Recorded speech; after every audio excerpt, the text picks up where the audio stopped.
Hi friends, I'm going to show you a quick and detailed how to export as PNG in Figma.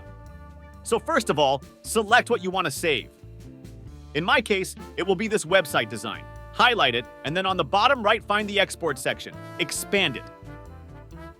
Here we choose in what size to save. 1x is the original size and then the enlarged size or smaller size. Then we choose the file extension. We have a choice.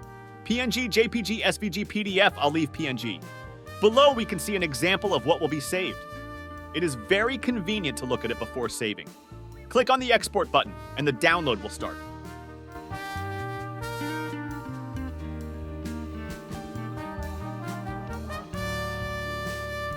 Also, if you want to save only one fragment, you can do it in the same way. Select the necessary fragment, go to export, and save.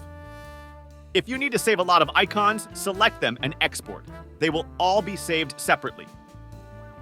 Now you know how to export as PNG in Figma. Don't forget to like and subscribe to the channel. Good luck!